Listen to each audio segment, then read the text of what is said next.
Greetings, system failure listeners. Nate here with your weekly essay read, this one entitled End Times, and subtitled How a Horrifying War Gave Birth to Our Modern World. Part 1, The Horrors of the 30 Years' War. Prior to the 20th century, the most brutal conflict fought on European soil was the 30 Years' War. It began as the final culmination of the Protestant Reformation.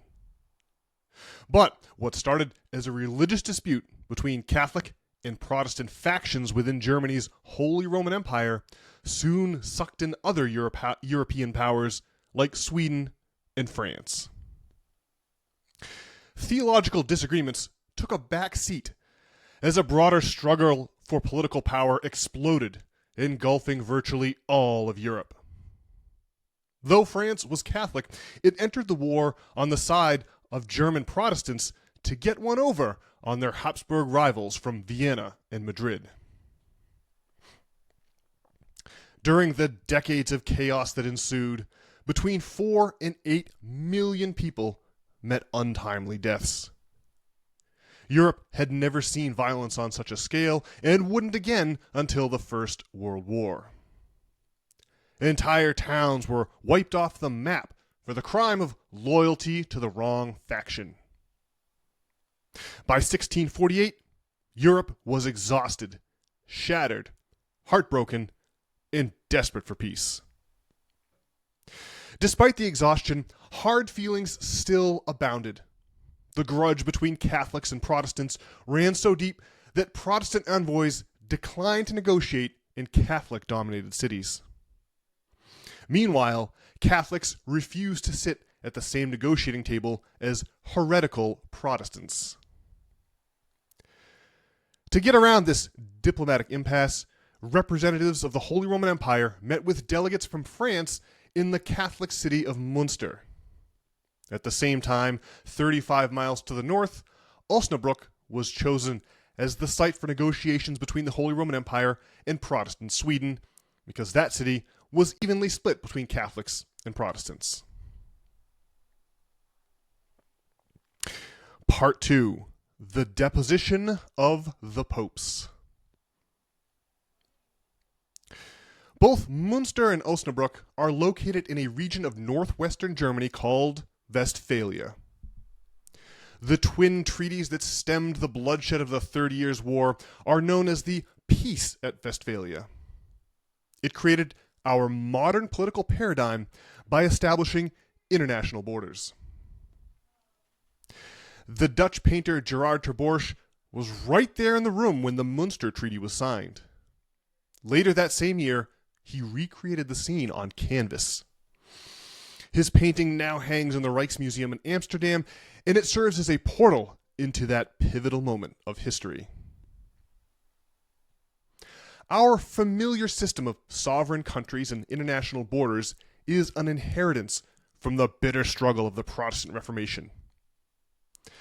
Westphalian sovereignty is the principle in modern international law where nation-states enjoy exclusive sovereignty over their own territory. It is enshrined in the United Nations Charter, which states that, quote, "Nothing shall authorize the United States to intervene in matters which are essentially within the domestic jurisdiction of any state," unquote. The popes had been kingmakers in Europe after the surprise coronation of Charlemagne by the Pope on Christmas Day in the year 800. But in 1648, the Peace of Westphalia formally subordinated the Roman Catholic Church beneath the heads of newly created nation-states. After 800 years of dominance over European politics, the popes found themselves deposed. The Peace at Westphalia created modern nation-states by guaranteeing sovereign nations the right to break with the Catholic Church without interference from Rome. It effectively ended the centuries-old medieval political hierarchy and gave birth to our modern political paradigm. Part 3. The End of the Modern Era. Because the Westphalian system is the only one in living memory, we take it to be ubiquitous. The Civilization series of video games, for example, awkwardly transposes this system of international borders onto the dawning of the agricultural revolution. But the Westphalian system is far from ubiquitous. It's peculiar to our modern era and to the capitalist system of production distribution that emerged to replace the feudal economic system of Europe. Renowned tech entrepreneur Balaji Srinivasan wrote a living ebook called The Network State, where he argued that in a dawning digital age, physical location is losing its meaning and relevance. He predicts that new types of political entities will arise from online spaces instead of physical ones. These new entities could replace Westphalian nation-states. Srinivasan sees a future in which humans organize themselves not according to the geography where they happen to be born, but according to personal political philosophies. We could, in other words, pay taxes and exercise political rights as digital nations instead of physical ones. In Srinivasan's vision, the international borders that are the hallmark of our modern Westphalian political system would become irrelevant as citizens of digital polities are distributed across the globe. As a thought experiment, his vision provides us with an example of what a post-Westphalian system might look like. It enables us to stretch our imaginations into the future beyond a geopolitical paradigm that has only existed since 1648. Conclusion. During the Middle Ages, kings were frequently crowned by popes who endorsed a feudal economic system divided into peasants and lords. But the Protestant Reformation changed all that after it exploded into the 30 Years' War. The treaties that ended that bitter conflict established modern nation-states defined by international borders. Each state was granted sovereignty, which meant the right to choose between Roman Catholicism and Protestantism. That system became the stage on which the Industrial Revolution and the rise of capitalism played out.